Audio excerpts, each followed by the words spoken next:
The village of Furness Vale grew out of the Industrial Revolution.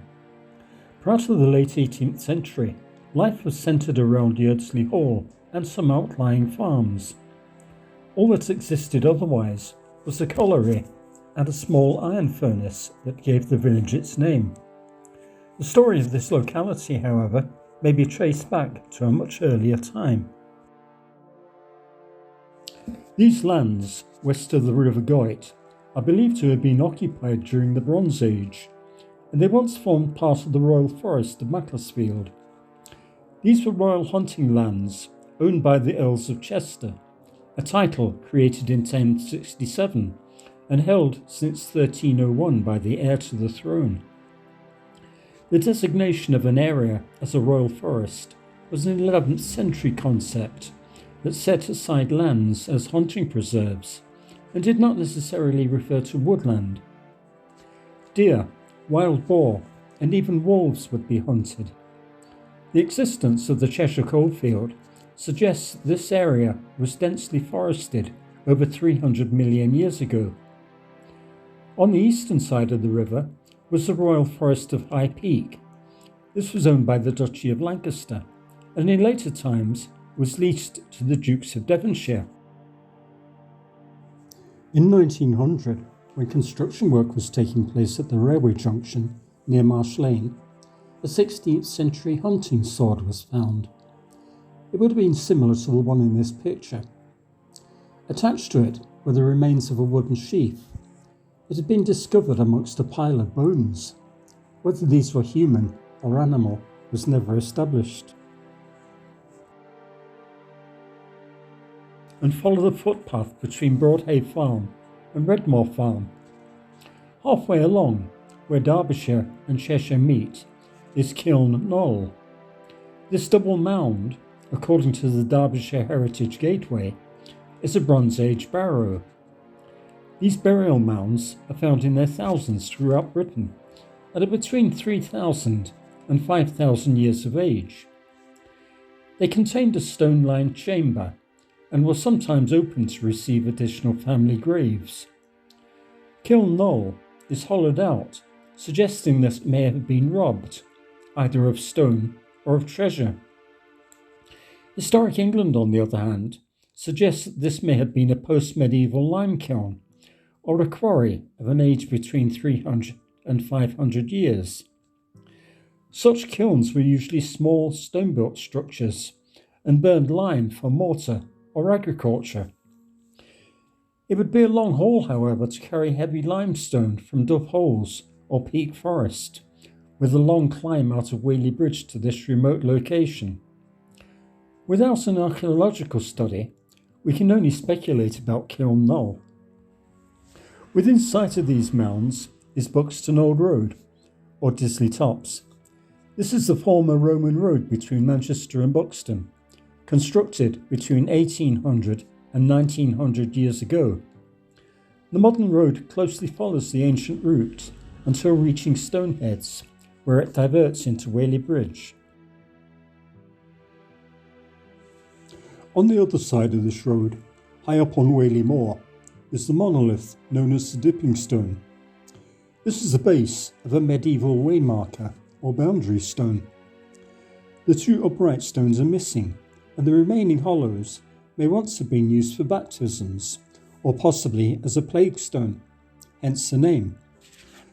Just 2 kilometres away, overlooking Lyme Park, is another ancient cross. The bowstones are twin shafts of Anglo-Saxon crosses from the 9th or 10th century. Lower down the valley is Ringstones Farm. Its early known reference is from 1285, as Ringstones spelt with a Y. The name would suggest a stone circle, although there is no evidence that this ever existed. Ringstones was part of the estate of the Jodrell family, whose ancestral home was at Yeardsley Hall. The earliest records of this family date back to 1273, stating that they possessed lands in the High Peak. Their home dates from 1351, or possibly earlier. Their important role in our local history continued until the sale of the estate in 1923. The house still retains elements from its Elizabethan period, although it had been reconstructed several times since. The building was partly demolished in 1776, with the intention of creating something grander. This, however, never came about. The hall was eventually divided in two and became a working farm. The Jodrell family archives are lodged with the John Roylands Library and show their history from the 13th century onwards. Edmund Jodrell's experiences of the Civil War are particularly well recorded. He did not initially support either king or parliament, but when he refused a request for financial support, Cromwell's men imprisoned him at Stockport Castle, and later in gentlemen's quarters at Nantwich. He eventually attained his release on payment of £60, but found on his return to Yeardsley that his property had been ransacked by the Roundhead troops billeted in the barns. Jodrell was, however, compensated for his losses. An inventory from this period tells us that Yeardsley comprised many different buildings for housing farm livestock and produce, and for sporting pursuits. The oldest of the ancillary buildings is believed to have served as a place of worship and is now known as Chapel Barn. Yeardsley Hall now comprises 2 private homes, and the barns have been converted for housing. The land became predominantly agricultural, mostly sheep and dairy farming. Many of the farms had a long history, as we have seen with Ringstones. Digley was recorded in the 17th century, although the age of the farm buildings is unknown. The original farmhouse, which still stands, had family accommodation on the first floor, above the shippen and pigsty. A reservoir was constructed here in 1902, the main water supply for the village. Broadhay Farm, nearby, was originally high up on Broadhay Hill. Only a small stone barn remains. The house was first recorded in 1635. Mining activity caused the wells to run dry, so the farmhouse was abandoned and rebuilt in 1869 in its present location. The large barns have in recent times been converted for housing. Brannock, spelt Brownhuff, near Yeardsley Hall, also dates from the 17th century. Old maps show how its name has varied over the years, originally being spelt as Brown, Huff, then Brown Oak, and Bran Oak, before reverting to the present-day spelling. To most people, though, it's Brannock. Another historic farm is the Carr. It was first mentioned in 1611, its name meaning a brushwood marsh. Carr Farm seems to have suffered in the plague. Over a period of 10 days in 1663, the farmer, his wife and son all died. The farm made the news during the First World War, when 2 escaped German prisoners were discovered there. The Carr is reached by a track which winds its way downhill under the railway line and crosses the canal by a swing bridge that bears its name. A sparse population was served by few decent roads, the best of these being the historic Salters routes, by which packhorse trains could distribute goods around the country, especially salt from mid-Cheshire. Turnpike trusts were first established in 1707, and by 1725, Buxton Old Road, crossing Whaley Moor, had become part of the Manchester to Buxton Turnpike. These roads were financed by tolls and were maintained to a much higher standard than hitherto, allowing for great improvements in the speed of communication. Early maps show that our village was reached by tracks leading down from this road. The Thornset Turnpike was established in 1831 and was responsible for improving the existing route, which was to become Marsh Lane and Station Road. The Furness Vale toll bar was alongside the bridge over the River Goyt. The turnpike road over Whaley Moor involved a long, slow climb in each direction, and in 1804, the new road, now the A6, was opened between Disley and Whaley Bridge, following a level contour. 1 year later, the Soldier Dick opened.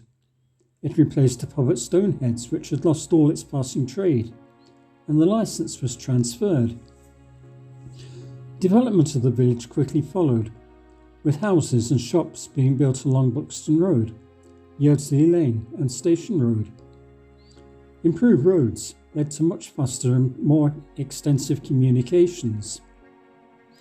By 1830, 15 stagecoaches a day passed through Furness Vale in each direction. The stopping point was the Soldier Dick. This was the heyday of stagecoach travel, and although the number of destinations grew, the fares were beyond the means of all but the wealthy.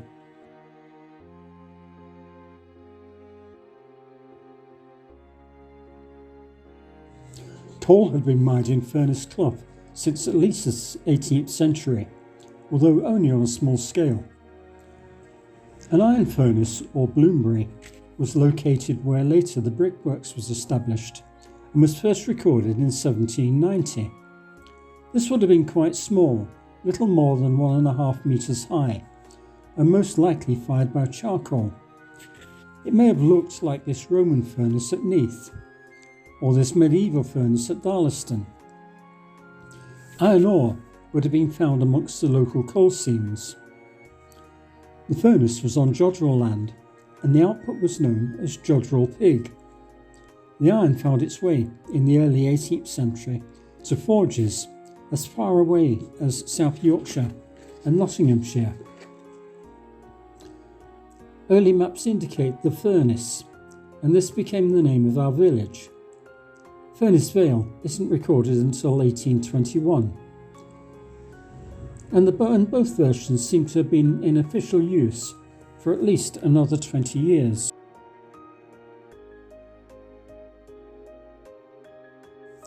In 1794, Samuel Greatrix opened his Calico print works, employing a block printing method.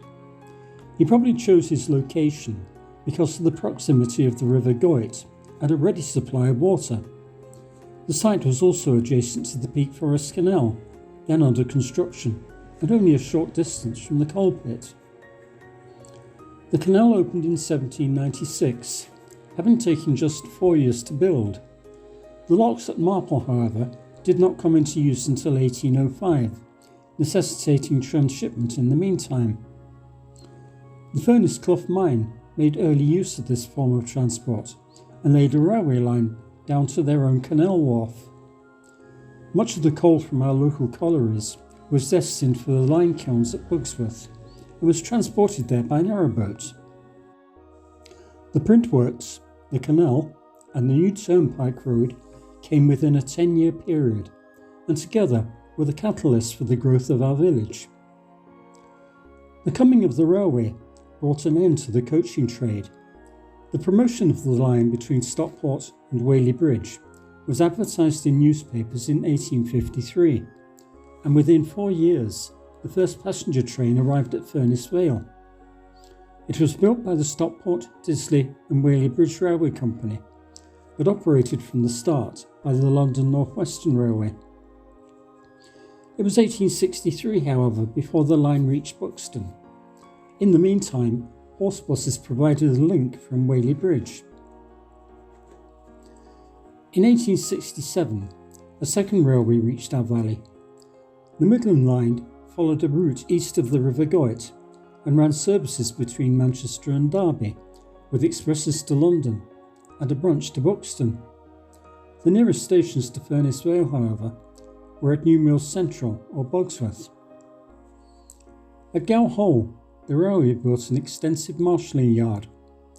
Gow Hole sidings opened in 1892, an extension of the short line that served Lady Pitt Colliery. At its peak, the yard saw as many as 50 daily train movements in each direction. Closure came early in 1969.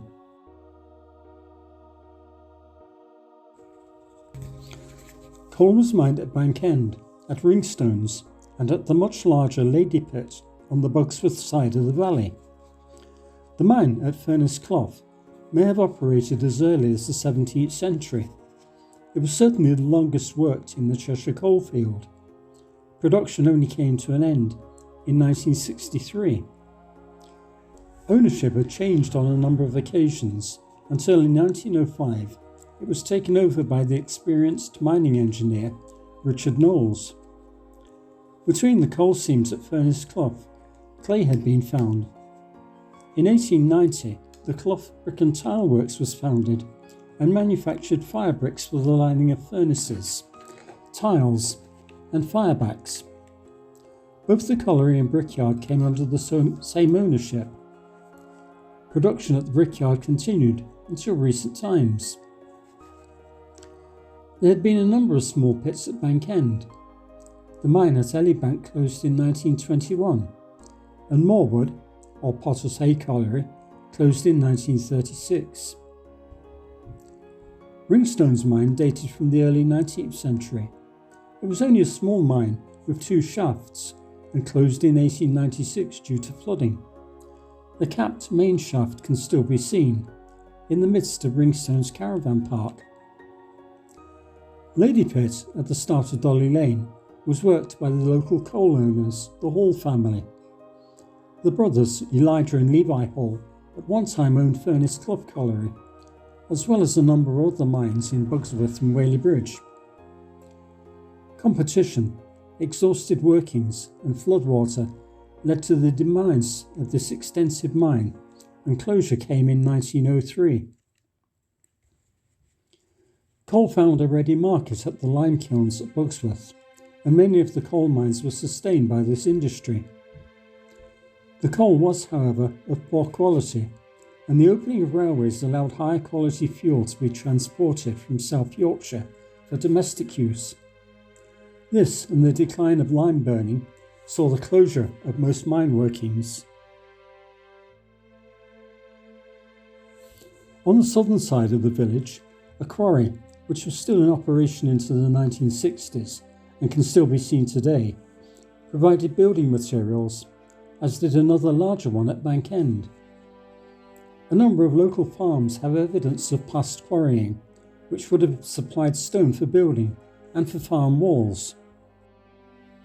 Furness Vale prospered, and during the 19th century grew to a population of 750. The village provided employment in the print works, brickyard, mines and the quarries. A good range of shops supplied its everyday needs. 3 pubs and a village institute catered for the villagers' leisure, as did a number of clubs and societies. Apart from Sunday schools, it was not until 1876 that formal education was available at the village school, when 112 children were enrolled. All ages were taught here until 1947, when it became a primary school. The first place of worship opened in 1822, in a cottage on Yeardsley Lane, where both children and adults were given some basic education. In 1840, a new purpose-built Methodist chapel opened on Station Road. As the population grew, this was twice enlarged. The Anglican community worshipped in a mission hall at Lodge Farm, made available in 1865 by Charles Saxby, then owner of the print works. It was in 1912 that St John's Church opened. Furness Vale had its own cooperative society. It was founded in 1861 and occupied a store at the corner of Station Road and Buxton Road, the shop that was eventually to become the bank and later a butcher's shop. The first manager was Joseph Carter. In 1890, the co-op merged with its neighbour in Whaley Bridge and eventually moved to a purpose-built shop at the corner of Yeardsley Lane. It continued trading until about 1974. Furness Vale had its blacksmith, essential when travel and farming relied upon horse transport. The butcher had his own abattoir, and the needs of the population were further met by a cobbler, a tailor, and a bank. The garage sold cars and petrol and had a repair shop. It had opened in the 1920s in a building that is believed to have once been the stables for Lady Pitt coal mine. The welfare of the population was provided by an Oddfellows Lodge, a mutual society which was the forerunner of the welfare state. The foundation stone of Truth Lodge had its meeting room on the top floor of the Soldier Dick, and at its peak had several hundred members. It had been formed in about 1830, and at the end of the 19th century allowed its members 10 shillings a week sick benefit and £10 funeral expenses. Furness Vale Institute was built in 1911 on land donated by the Jodrell family. As well as providing leisure facilities, there was a reading room, a public baths, and later a library. The print works, initially founded by Samuel Greatrix in 1794, changed ownership several times before being purchased by Charles Saxby in 1857. Saxby was from a wealthy Sussex farming family and greatly expanded the business. He built a large house, Furness Lodge, as his family home. In 1899, the print works became part of the newly founded Calico Printers Association. Production continued until the early 1960s, with the premises becoming an industrial estate. Furness Vale was traditionally in the county of Cheshire, the boundary with Derbyshire being the River Goyt. The village was divided between two parishes, the northern half being in Disley and the southern part in Yearsley-cum-Whaley. These boundaries caused much confusion and duplication of services, so from 1936 Furness Vale was administered by Derbyshire, along with much of Whaley Bridge and Newtown.